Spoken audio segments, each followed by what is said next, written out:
Hi అండి. అందరూ ఎలా ఉన్నారు? నేనైతే చాలా బాగున్నాను.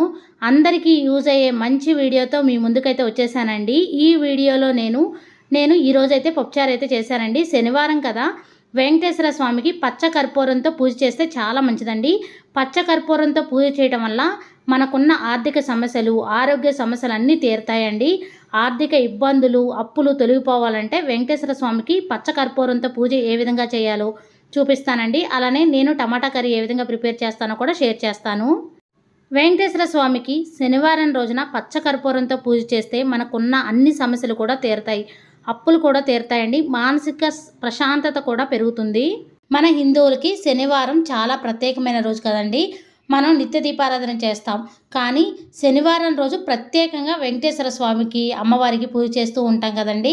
కొంతమంది నిత్య పూజ చేయకపోయినా సరే ప్రత్యేకంగా శనివారం రోజున వెంకటేశ్వర స్వామికి పూజ చేస్తూ ఉంటారు. మనం వెంకటేశ్వర స్వామికి చాలా రకాలుగా పూజ చేస్తూ ఉంటాం.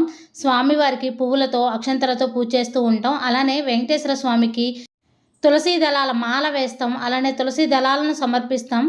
అలానే స్వామివారికి ఎంతో ప్రీతికరమైన పచ్చ కర్పూరంతో కూడా పూజ చేస్తే మన మనసులో ఉన్న కోరికలన్నీ నెరవేరుతాయి. ఆర్థిక ఇబ్బందులు కూడా తొలగిపోతాయండి. అనారోగ్య సమస్యలు కూడా తొలగిపోతాయి. అయితే పచ్చ కర్పూరంతో స్వామివారి పూజ ఏ విధంగా చేయాలి అనేది చూపిస్తానండి. మనం ఎప్పుడైనా సరే స్వామివారి పూజను చేసినప్పుడు అమ్మవారి పూజను కూడా చేయాలి. అమ్మవారి పూజను చేసినప్పుడు స్వామివారి పూజను కూడా చేయాలండి. వెంకటేశ్వర స్వామి పూజ చేసేటప్పుడు అమ్మవారి అష్టోత్తరం కూడా చదువుకోవాలి. అంటే లక్ష్మీదేవి అమ్మవారి పూజ చేసేటప్పుడు వెంకటేశ్వర స్వామి అష్టోత్తరం కూడా చదువుకోవాలి, లేదా గోవిందనామాలని చదువుకోవాలి. నేనైతే పూజా మందిరంలోనే పూజ చేసుకుంటున్నానండి. సింపుల్గా పీఠం ఏర్పాటు చేసుకుని అయినా పూజ చేసుకోవచ్చు. స్వామివారి పూజను చేయడం కోసం ఉదయాన్నే లేచి ఇల్లు గుమ్మాలన్నీ శుభ్రం చేసుకొని ఇంటి ముందు ముగ్గులతో అందంగా అలంకరించుకొని ద్వార పూజ చేసుకోవాలండి. ఒకవేళ మీరు పీఠం ఏర్పాటు చేసుకోవాలంటే పీఠం ఎక్కడ ఏర్పాటు చేసుకోవాలనుకుంటున్నారో అక్కడ తడి క్లాత్తో తుడిచి అష్టదళ పద్మం ముగ్గు వేసుకొని ఒక పీటను శుభ్రంగా కడిగి పసుపు రాసి కుంకుమ బొట్లు పెట్టి ఆ పీట మీద పసుపు రంగు క్లాత్ వేసి 3 గుప్పెలు కానీ 5 గుప్పెలు కానీ బియ్యం పోసి స్వామి అమ్మవారు ఉన్న ఫోటోని నిలుపుకోండి. నేనైతే పూజా మందిరంలోనే చేసుకుంటున్నాను కాబట్టి స్వామివారి ఫోటోని ఈ విధంగా పెట్టుకున్నానండి. మనం పూజలో ఎప్పుడైనా సరే వెంకటేశ్వర స్వామి, లక్ష్మీదేవి అమ్మవారు కలిసిన ఫోటో పెట్టుకుంటే చాలా మంచిదండి.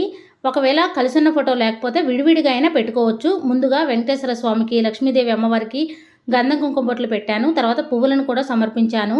స్వామివారికి అటు ఇటు గజములు పెట్టానండి. గజములు కూడా గంధం కుంకుమ బొట్లు పెట్టి పువ్వులు సమర్పించాను. రాగి పాత్రలో వాటర్ అయితే పెట్టుకున్నానండి. రాగి పాత్రకు కూడా గంధం కుంకుమ బొట్లు పెట్టాను. ఆ తర్వాత కామాక్షి దీపాన్ని కూడా వెలిగించుకున్నానండి. కామాక్షి దీపం అంటే కోరికలు నెరవేర్చే దీపం అండి. మనం కామాక్షి దీపాన్ని వెలిగించేటప్పుడు మన మనసులోని కోరిక చెప్పుకుంటూ వెలిగిస్తే మన మనసులోని కోరిక తప్పకుండా నెరవేరుతుందండి. కామాక్షి దీపానికి కూడా గంధం కుంకుమ బొట్లు పెట్టుకోవాలి. అలానే ఆవు నెయ్యితో కానీ నువ్వుల నూనెతో కానీ దీపారాధన చేయొచ్చు. కామాక్షి దీపాన్ని వెలిగించేటప్పుడు శ్రీమాత్రే నమః అనుకుంటూ వెలిగించుకోవాలండి. ఏకహారతితో కానీ అగరబత్తితో కానీ వెలిగించుకోవాలి. ముందుగా మనం ఏ పూజ చేసినా విఘ్నాలు కలగకుండా ఉండడానికి గణపతి పూజ చేసుకుంటాం కాబట్టి పసుపు గణపతిని అయినా పెట్టుకోవచ్చు, వినాయక స్వామి విగ్రహం ఉన్నా పెట్టుకోవచ్చు, ఫోటో అయినా పెట్టుకోవచ్చు అండి. గణపతికి కూడా గంధం కుంకుమ బొట్లు పెట్టాను. తర్వాత గణపతి అష్టోత్తరం చదువుకుంటూ పువ్వులతో, అక్షంతలతో పూజ చేసుకున్నానండి. వినాయక స్వామికి పసుపు, కుంకుమ, గంధం, అక్షంతలు, పువ్వులు అన్నీ సమర్పించిన తర్వాత 2 అగరబత్తులను వెలిగించి ప్రసాదం పెట్టాలండి. పండు కానీ బెల్లం ముక్కైనా పెట్టొచ్చు. వినాయక స్వామి పూజ చేసేటప్పుడు అష్టోత్తరమైనా చదువుకోవచ్చు, లేదంటే ఓం గం గణపతియే నమః అనుకుంటూ పూజ చేసుకోవచ్చు అండి. శుక్లాం భరద్రం విష్ణు ఇలా శ్లోకాలు చదువుకుంటూ కూడా స్వామివారి పూజ చేసుకోవచ్చు. స్వామివారి పూజ కంప్లీట్ అయిన తర్వాత వెంకటేశ్వర స్వామి దగ్గర కూడా పూజ చేసుకోవాలి. వెంకటేశ్వర స్వామి అష్టోత్తరం, గోవిందనామాలను చదువుకుంటూ కానీ ఫోన్లో వినుకుంటూ కానీ పువ్వులతో, అక్షంతలతో, అలానే తులసి దళాలతో పూజ చేసుకోవచ్చు. అమ్మవారి దగ్గర కుంకుమార్చన అయితే చేసుకోవాలండి. శ్రీమాత్రే నమః అనుకుంటూ కుంకుమార్చన చేసుకోవచ్చు, లేదంటే లక్ష్మీదేవి అమ్మవారి అష్టోత్తరం చదువుకుంటూ అయినా కుంకుమార్చన చేసుకోవచ్చు అండి. అమ్మవారి దగ్గర కుంకుమార్చన చేసిన కుంకాన్ని మన నుదుటిన ధరిస్తే చాలా మంచిది. పిల్లలకు పెట్టినా చాలా మంచిదండి. మనం దీపారాధన చేసేటప్పుడు ఎప్పుడైనా సరే ముందుగా నూనెను వడ్డించి ఆ తర్వాత ఒత్తులు వేసుకోవాలి. దీపం దగ్గర కూడా 2 అక్షంతలు పువ్వులు పెట్టి నమస్కారం చేసుకోవాలండి. దీపం సాక్షాత్తు పరబ్రహ్మ స్వరూపం కాబట్టి దీపానికి కూడా దండం పెట్టుకోవాలి. వెంకటేశ్వర స్వామి పూజ, లక్ష్మీదేవి అమ్మవారి పూజ కంప్లీట్ అయిన తర్వాత స్వామివారి అష్టోత్తరం కానీ ఓం నమో వెంకటేశాయ అనుకుంటూ ఒక ప్లేట్లో కానీ ఒక ఆకు కానీ స్వామివారి దగ్గర పెట్టుకొని పచ్చ కర్పూరం కానీ లేదా బెల్ల కర్పూరం కానీ తీసుకొని, బెల్ల కర్పూరం అయితే బెల్లని చిదుపుకుంటూ స్వామివారి దగ్గర అర్చన అయితే చేసుకోవాలండి. ఒక 11 కానీ 21 కానీ 58 కానీ 108 సార్లు స్వామివారి నామాన్ని జపించుకుంటూ పచ్చకర్పూరంతో పూజ చేసుకోవచ్చండి. ఒకవేళ మీకు పచ్చకర్పూరం దొరకకపోతే బిళ్ళ కర్పూరం బిళ్ళైనా చిదుపుకుంటూ వేసుకోవచ్చండి.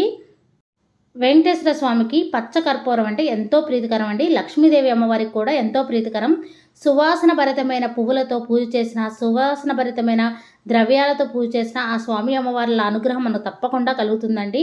తర్వాత స్వామివారి దగ్గర ప్రసాదం పెట్టి హారతిచ్చి నమస్కారం చేసుకోవాలండి. ఈ విధంగా స్వామివారికి ప్రతి శనివారం కూడా పచ్చకర్పూరంతో పూజ చేసినట్లయితే మనకి మంచి ఫలితం ఉంటుందండి. స్వామివారికి పచ్చకర్పూరంతో పూజ చేయడం వలన అనారోగ్య సమస్యలు తొలగిపోతాయి. అలానే మనకు ఆర్థిక ఇబ్బందులు కూడా తొలగిపోతాయండి. స్వామివారి అనుగ్రహం మనకు తప్పకుండా కలుగుతుంది. మనకి ఏదైనా బాధ ఉన్నప్పుడు లేదా మనకి ఏదైనా సమస్యలతో బాధపడుతున్నప్పుడు ఒక్క శనివారం అయినా సరే స్వామివారి దగ్గర ఈ విధంగా పూజ చేసి చూడండి, మీకే ఫలితం కల్పిస్తుంది. మనం ఈ విధంగా ప్రతి శనివారం కూడా స్వామివారి దగ్గర పూజ చేసుకోవచ్చండి. మనం ప్రతి శనివారం స్వామివారి దగ్గర పూజ చేసుకోవడం వల్ల మనకు అంతా మంచి జరుగుతుంది. కర్పూరంతో చేయటం వలన మన మనసులోని కోరికలన్నీ నెరవేరుతాయండి. మన స్వామివారి దగ్గర పూజ చేసుకున్న కర్పూరాన్ని మన స్వామివారి గుడికి వెళ్ళినప్పుడు అక్కడ హారతిగా ఇవ్వచ్చండి. లేదంటే పారే నీటిలో కలపచ్చు. ఒక ఎర్రని జాకెట్ ముక్క కానీ తెల్లని టవల్ కానీ చిన్న ముక్క తీసుకొని ఒక చిన్న మూటలాగా ఈ కర్పూరాన్ని కట్టి బీరువాలో పెట్టుకుంటే కొన్ని రోజులకు కర్పూరం కరిగిపోతుందండి. ఇలా పెట్టుకున్నా చాలా మంచిది. టమాటా కర్రీ ప్రిపేర్ చేయడం కోసం అయితే టమాటా ముక్కల్ని చిన్న చిన్న ముక్కలుగా కట్ చేసి పెట్టుకున్నానండి. టమాటా కర్రీకి ఎప్పుడైనా సరే పచ్చి టమాటాలు బాగోవండి, పండు టమాటాలు అయితే బాగుంటాయి. ముందైతే ఒక ప్యాన్ పెట్టుకొని కొద్దిగా ఆయిల్ వేసుకొని ఉల్లిపాయ ముక్కలు అయితే వేసుకున్నానండి. పచ్చిమిరపకాయ ముక్కలు టేస్ట్ అయితే టమాటా కర్రీలో చాలా బాగుంటుంది.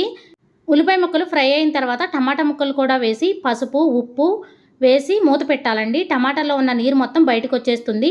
ఈ విధంగా టమాటాలు దగ్గరకు వచ్చేంత వరకు మగ్గనివ్వాలి. ఈ విధంగా మగ్గిన తర్వాత కారం కూడా వేసుకోవాలండి.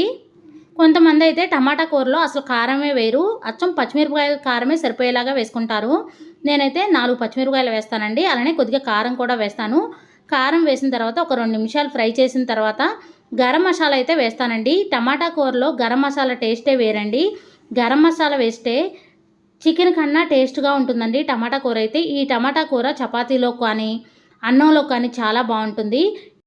కారం వేసిన తర్వాత ఒక 2 నిమిషాల పాటు మంచిగా ఫ్రై అవ్వనివ్వాలి.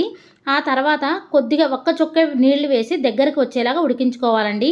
ఇలా చేయడం వల్ల టమాటా కూర గ్రేవీలాగా వస్తుంది. టేస్ట్ అయితే చాలా బాగుంటుంది. మరి ఎక్కువ వాటర్ అయితే పోయకూడదండి. మనం పోసిన వాటర్ మొత్తం ఇనిగిపోయేంత వరకు ఫ్రై అవ్వనివ్వాలి. అప్పుడే టేస్ట్ బాగుంటుంది, గ్రేవీలాగా కూడా వస్తుందండి. తెలుసుకున్నారు కదండి వెంకటేశ్వర స్వామికి పచ్చకర్పూరంతో పూజ ఏ విధంగా చేయాలో. స్వామివారికి పచ్చకర్పూరంతో పూజ చేస్తే తప్పనిసరిగా మనకు మంచే జరుగుతుందండి. ఆ స్వామివారి అనుగ్రహం మన మీద ఎప్పుడూ ఉంటుంది. స్వామి అమ్మవార్ల అనుగ్రహం మన మీద ఉందంటే మనకు ఎటువంటి లోటు ఉండదు. ఎలాంటి బాధలు ఉన్నా అవన్నీ తీరిపోతాయండి. నా ఈ వీడియో మీకు నచ్చిందని అనుకుంటున్నాను. ఎంతో కొంత యూజ్ అయిందని అనుకుంటున్నాను. నా వీడియో కానీ మీకు నచ్చినట్టయితే లైక్ చేయండి, షేర్ చేయండి, కమెంట్ చేయండి ఫ్రెండ్స్. కొత్త వారు ఎవరైనా మన ఛానల్ చూస్తున్నట్టయితే సబ్స్క్రైబ్ చేసుకోండి. Thank you for watching. Bye అండి.